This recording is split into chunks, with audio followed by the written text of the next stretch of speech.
So width is resize. So you create the surface, you draw the items, the ball here.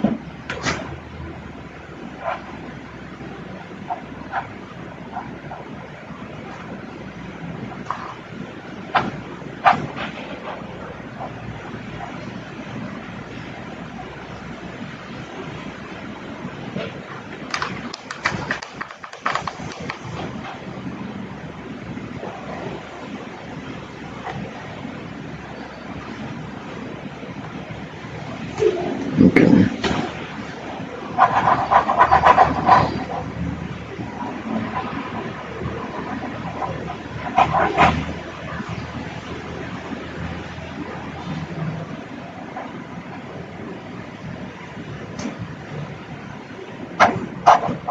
Drawing a bowl, a cup, and a flask.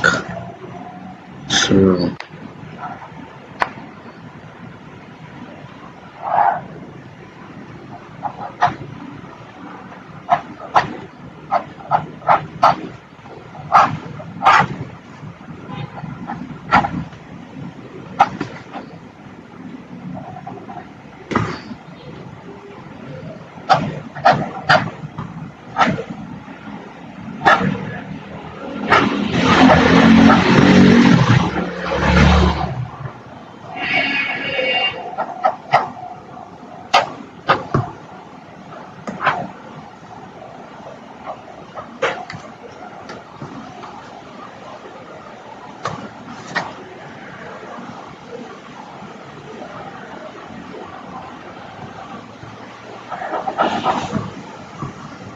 kind of have to make some settings to my brush.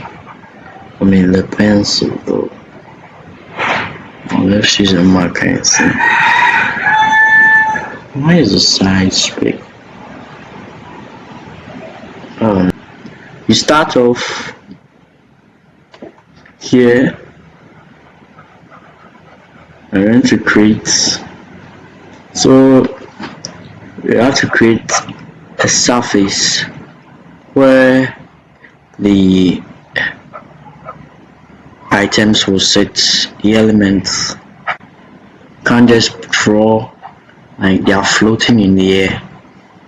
They have to be on something. You can't just be there as if they are floating. So that's why I created a line in the background to show that it's actually on something.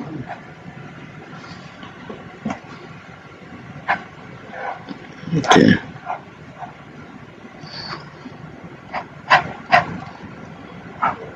Okay.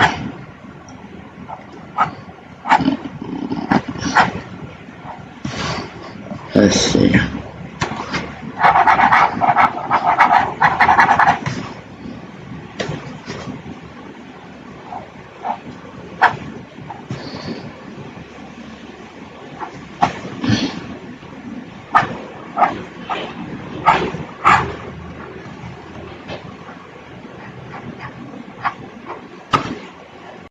Lights are going to be here, top here, some kind of this side, some will hit here, some will hit here.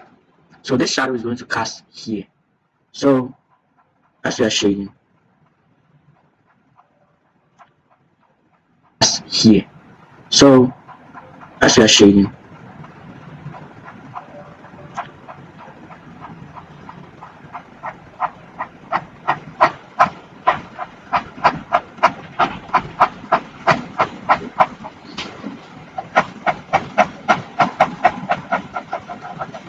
next video is going to be using paints. I'm probably going to be painting. It's just a base shading phone, I'm sure. So the light is obviously coming from this side. So the light is going to hit. Light is going to hit here first, and the shadow is going to cast from here all over here to this side. The shadow. So the top here will be light. Some light will shine at this side if you're painting it. But here's the case where I am hatching so you don't really see it very well. You don't really see it very clearly though. So yeah, so about this kind of square like tunnel down here, that's going to be the shadow of casting from this place. It's going to do a kind of, yeah, so starting from the mouth straight down all the way here. So all here is going to be very deep. We're going to see some kind of light stones. Let's make this a little bit darker.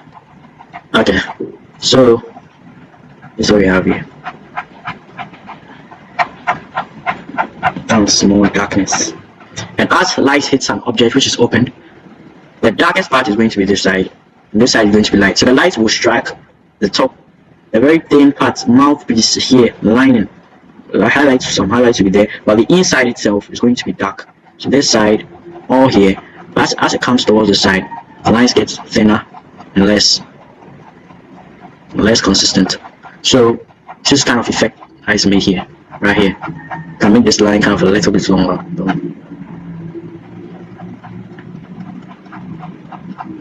Yeah, so something like this, I would say. Yeah, can get, yeah, so something like this.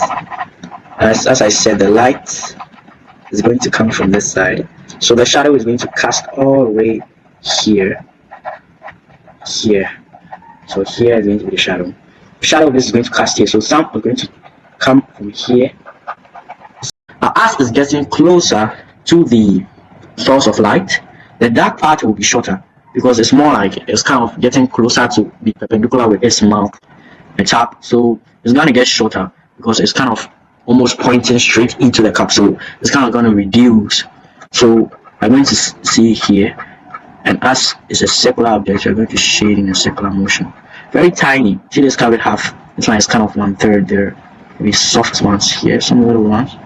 Yeah, that's it. So, and here it's going to be light a little bit. So I'm going to shade obviously this side because the light is the least there. So you can come later, like, subscribe, come and check my other videos. I'm going to start posting regularly nowadays to kind of teach fundamentals. Next time we'll be rendering in color, 4K, high resolution textures.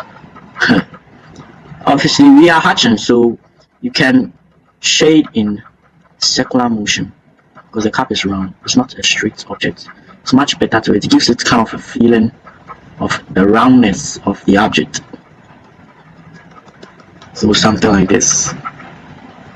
Now the flask, here is where the dark tone is going to be very much this place. But we wouldn't make it as dark as them because it's something called in art called principles of design. We have to do with variety.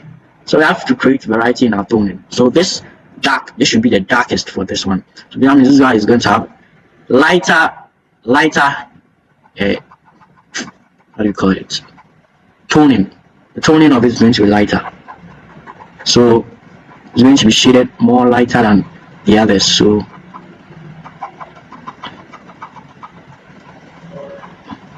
with great contrast in the, how do you call it, the shading. So all can be the same shading. Some of them I can use eraser to just reduce the amount of darkness, just to create that difference. So one is going to be lighter than all the rest. The dark tones for one object should be the middle tones for another. Maybe this one's dark tone is very deep, but the other object's one will be light. That creates some kind of variety and contrast within it, because the elements of design are supposed to be guided by the principles, which is contrast, variety, balance, and it has to be followed if you want your work to be very accurate.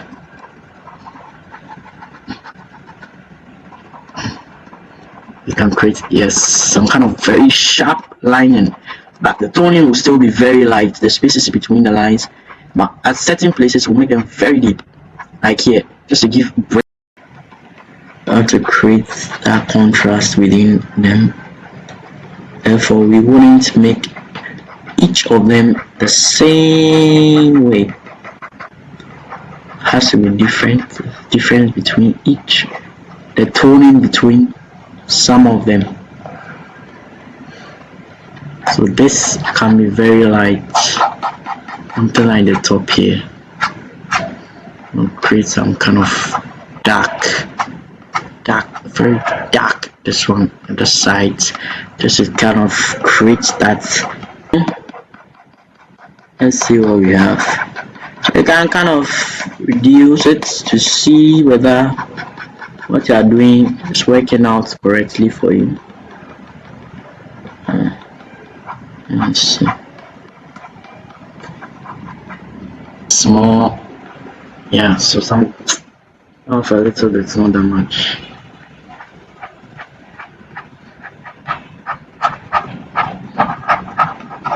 Yeah, so something like this. Next video is going to be painting process. Going to be a painting process. So now you can shape the shadow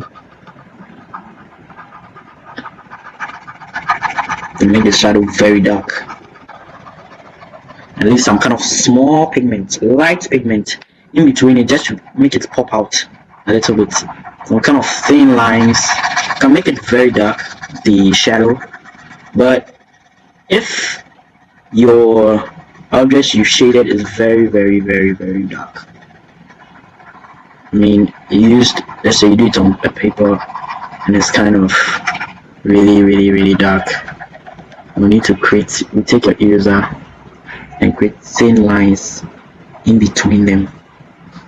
Very thin lines. Very thin lines. This one quite a lot. It should be very thin. Very thin lines in between.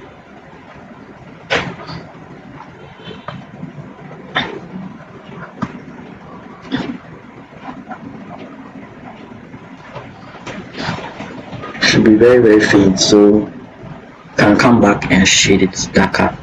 Yes, and come back and just use it to reduce it small, so when the two join to each other to look like it's a line on its own, just very tiny there, just to show that the objects are not on the same level, like something like this.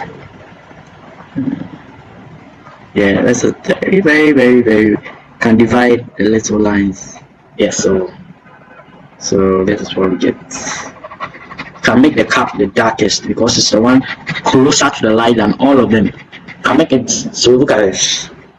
So we have here our object, and the light is coming from this side. From here, it hits here hardest, it's here the hardest, the insides. So this is about it. So thank you guys for watching. This is what I'm going to do. So next time, it's not the best, it was kind of rushed. Kind of take your time to perfect it, but I ain't got no time right now.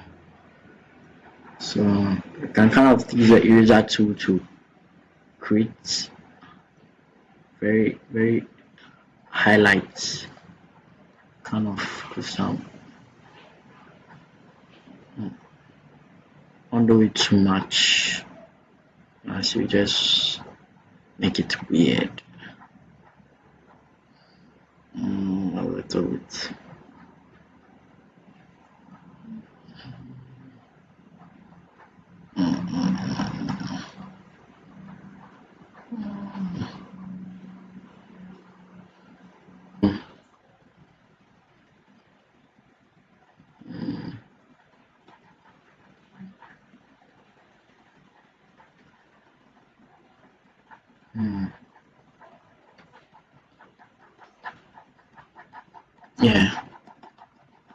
Yeah, so is it.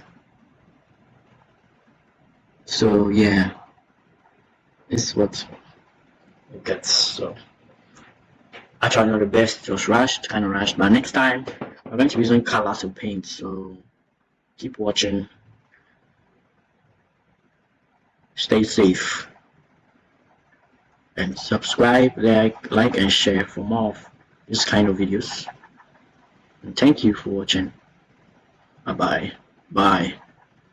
And bye.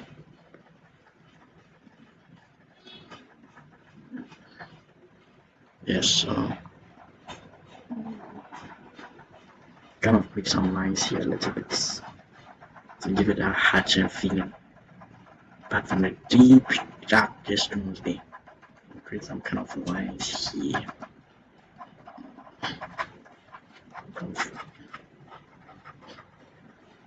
Yeah, so something like this.